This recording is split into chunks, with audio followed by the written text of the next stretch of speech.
प्रिय भक्तों, यह कथा महाभारत की एक अत्यंत रहस्यमयी और रोचक कथा है, जो केवल धर्म और नीति की गहराई को ही नहीं बल्कि भारतीय संस्कृति की अद्वितीय मान्यताओं को भी उजागर करती है।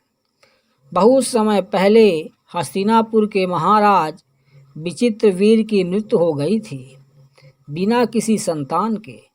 तब उनकी विधवा रानियां अंबिका और अंबालिका तथा एक दासी के द्वारा महर्षि व्यास से संतान उत्पन्न की गई। अंबिका से धृतराष्ट्र, अंबालिका से पांडु और दासी से विदुर का जन्म हुआ। पांडु बहुत पराक्रमी, बुद्धिमान और तेजस्वी थे। उन्हें हस्तिनापुर का राजा बनाया गया। उन्होंने 2 रानियों से विवाह किया, कुंती और माद्री। एक बार वे शिकार पर गए और उन्होंने एक हिरण को मार दिया। वह हिरण वास्तव में एक ऋषि और उनकी पत्नी थे, जो हिरण का रूप लेकर मिलन कर रहे थे। मरते समय उस ऋषि ने पांडु को श्राप दे दिया, हे पांडु, जिस प्रकार तुमने हमें मिलन के समय मारा, उसी प्रकार जब भी तुम किसी स्त्री के साथ मिलन करोगे, उसी क्षण तुम्हारी मृत्यु हो जाएगी। यह सुनकर पांडु व्यथित हो गए और उन्होंने राज छोड़ दिया। वे अपनी रानियों के साथ वन में चले गए और वैराग्यपूर्ण जीवन व्यतीत करने लगे। कुंती को युवावस्था में ऋषि दुर्वासा की सेवा का अवसर मिला था।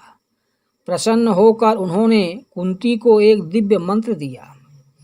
इस मंत्र से तुम किसी भी देवता का आह्वान कर सकती हो और वह तुम्हें पुत्र रूप में आशीर्वाद देगा। वन में रहते हुए पांडु ने कुंती से प्रार्थना की कि वह इस मंत्र का उपयोग करे और महान संतान प्राप्त करे, जिससे उनका वंश चल सके। कुंती ने यमराज का आवाहन किया। यमराज ने उसे एक धर्मनिष्ठ, संयमी और न्यायपुत्र दिया, युधिष्ठिर। फिर कुंती ने वायुदेव का आवाहन किया। वायुदेव ने उसे एक अत्यंत बलशाली पुत्र दिया, भीम, जिसका बल हजारों हाथियों के बराबर था। तीसरी बार कुंती ने इंद्रदेव का आवाहन किया। इंद्र ने उसे एक महान धनुर्धर पुत्र दिया, अर्जुन, जो आगे चलकर महाभारत का केंद्रीय योद्धा बना। कुंती ने यह वरदान माद्री को सौंप दिया। माद्री ने अश्विनी कुमारों का आवाहन किया और उन्होंने उसे 2 सुंदर और बुद्धिमान पुत्र दिए, नकुल और सहदेव। अब यहाँ प्रश्न उठता है, क्या पांडव पांडु के पुत्र थे? पांडवों का जन्म देवताओं से हुआ था, अतः वे पांडु के जैविक पुत्र नहीं थे।